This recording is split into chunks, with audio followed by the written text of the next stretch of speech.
और आपको फिलहाल इस वक्त एक बड़ी खबर बता दें, एलएसी पर एक नया वीडियो सामने आया है। इस वीडियो में चीनी सैनिक सामान समेटते हुए दिखाई दे रहे हैं। भारत और चीन के समझौते के मुताबिक पीएलए के सैनिक पेंगोंग लेक से वापस जा रहे हैं। समझौते के मुताबिक अब भारतीय सेना फिंगर 3 पर और चीनी सैनिक फिंगर 8 पर तैनात रहेंगे। फिंगर 3 से फिंगर 8 के बीच फिलहाल कोई सेना नहीं रहेगी।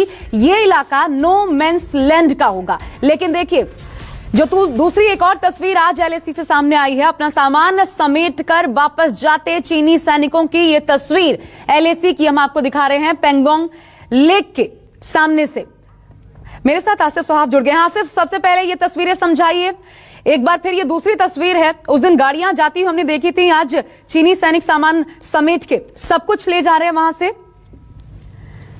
जी बिल्कुल, दक्षिण पेंगोंग की ये तस्वीरें हैं जहाँ पर चीनी सेना ने फिगर 5 के इलाके में हेलीपैड और दूसरे अपने स्ट्रक्चर्स बनाए थे। वहां से अब जो सूत्रों से जानकारी मिल रही है उसके अनुसार उस हेलीपैड को भी यहाँ पर डिसमेंटल किया गया है और साथ ही साथ जो स्ट्रक्चर्स दूसरे इन्होंने यहाँ पर तैयार किए थे वो डिसमेंटल करने के बाद अब चीनी सेना यहाँ से अपना सामान समेट कर आगे की तरफ जो फिंगर 8 का इलाका है, जो स्टेटस को की मांग लगातार भारत यहाँ पर भारतीय सेना की तरफ से की जा रही थी, उसका सम्मान करते हुए वहां पर फिंगर 8 की तरफ वापस जा रहे हैं। ये प्रोसेस 12 फरवरी को शुरू हुआ था और हमने देखा था कि जो चीनी टैंक्स फॉरवर्ड इलाकों में उन्होंने यहाँ पर की थी, उन्हें भी वापस किस तरह से ले जाया गया। उसके बाद से लगातार ये प्रोसेस जारी है और फिंगर 4 के इलाके में जहाँ पर पिछले साल से यहाँ मई के महीने से चीनी सेना ने जमावड़ा बना रखा था, वहां पर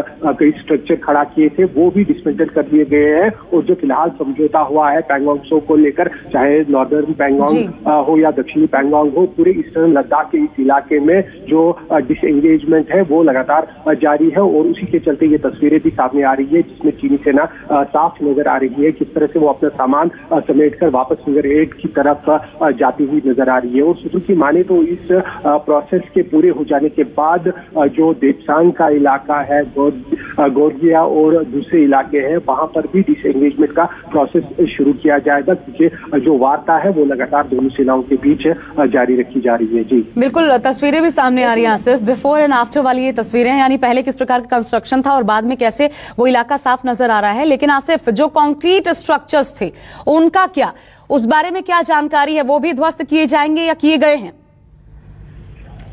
जी बिल्कुल, जैसा मैंने आपको बताया कि जो फिंगर 5 पर चीनी सेना ने हेलीपैड कंक्रीट वहां पर बनाया था, इस तरह से जो दूसरे कंक्रीट स्ट्रक्चर कुछ वहां पे उन्होंने खड़े किए थे वो भी डिसमेंटल किए जा रहे हैं। और यही जो है डिसएंगेजमेंट में जो दोनों तरफ से चीजें रखी गई थी सामने, उसमें तय पाई गई है कि जो फिंगर 4 से लेकर फिंगर 8 का इलाका है वो जो है नो मैंस लैंड रहेगा। भारतीय सेना फिंगर 3 पर रहेगी और चीनी सेना फिंगर 8 पर रहेगी। और बीच में जितने भी स्ट्रक्चर्स चाहे चीन की तरफ से यहाँ पर खड़े किए गए थे या जिस प्रकार से बाकी सेना ने भी आगे बढ़कर जो मगर हिल, गुरुन हिल, ब्लैक टॉप पर उन्होंने अपना जमावड़ा किया था, उस सबको यहाँ पर जो है डिसएंगेजमेंट प्रोसेस के चलते खासतौर पर चीन की तरफ से जो परमानेंट स्ट्रक्चर्स बनाए गए थे वो डिसमेंटल किए जा रहे हैं और चीनी सेना वापस फिंगर 8 की तरफ जा रही है और बाकी सेना भी फिंगर 3 पर अपना जो है कैंप। एक बार वो तस्वीरें एक बार फिर दिखा दें आसिफ, कैसे बिफोर एंड आफ्टर की तस्वीरें सामने आ रही हैं, नजर आई हैं। पहले जो वहां पर स्ट्रक्चर्स थे वो हटाए हुए नजर आ रहे हैं और अब बाद की तस्वीर में दिखाई देता है। देखिए, ये घेरे के बीच तस्वीर देखिए, वहां आपको दिखाई पड़ेगा जो बनाया गया था, तैयार किया गया था, ऐसे स्ट्रक्चर्स दिखाई पड़ेंगे और बाद की तस्वीर में पूरा इलाका क्लियर नजर आ रहा है। लेकिन आसिफ, क्योंकि भारत में विपक्ष ये आरोप लगा रहा है हमारी जो पोजीशन थी इससे पहले तक, यानी अप्रैल 2020 की बात कर लें, वो फिंगर 4 था न कि फिंगर 3, और इसको लेकर के सरकार को बहुत घेरा गया। लेकिन ये जो नो मैंस लैंड वाला एरिया है, यानी हम 3 पे और 3 से लेकर के 8 तक, 8 पर चीनी सैनिक, तो ये नो मैंस लैंड एरिया 48 घंटों के भीतर सीनियर कमांडर स्तर की बातचीत होने वाली थी। उसको लेकर के क्या इन्फॉर्मेशन है, ये बातचीत कब होगी? क्योंकि पेट्रोलिंग हम पहले भी करते थे, तो जस की तस स्थिति का मतलब ये हुआ कि पेट्रोलिंग फिर शुरू हो पाए।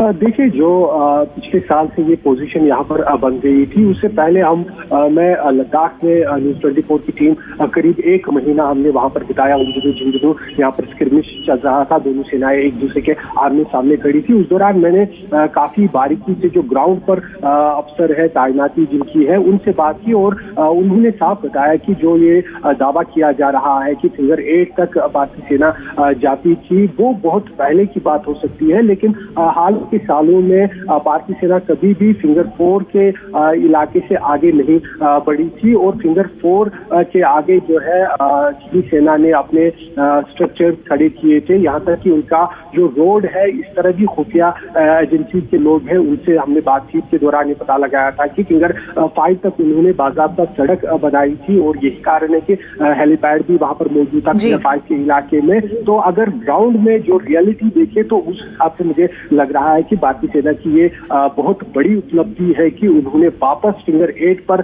चीनी सेना को धकेल दिया है और उनके जो स्ट्रक्चर परमानेंट यहाँ पर कई सालों में बन गए थे, वो डिसमेंटल किए जा रहे हैं और लगातार वार्ता जो है वो लगातार अभी भी जारी है। जो आप बता रहे हैं कि उच्च स्तर की जीओसी लेवल की बातचीत होनी है, उसके जो डेट है वो आने वाले कुछ दिनों में तय किए जाएंगे और इस डिसएंगेजमेंट को पूरा करने के बाद जो है दूसरी चीजों पर भी बातचीत शुरू हो जाएगी। शुक्रिया आपका आसिफ, विस्तार से हमसे बातचीत करने के लिए। तो सफल बातचीत का नतीजा अब नजर आ रहा है और तस्वीरों में दिखाई पड़ रहा है कि कैसे अपना सब कुछ समेटकर चीनी सैनिक वापस जाते नजर आ रहे हैं। एक बार फिर ये तस्वीरें सामने आई हैं 12 फरवरी के बाद।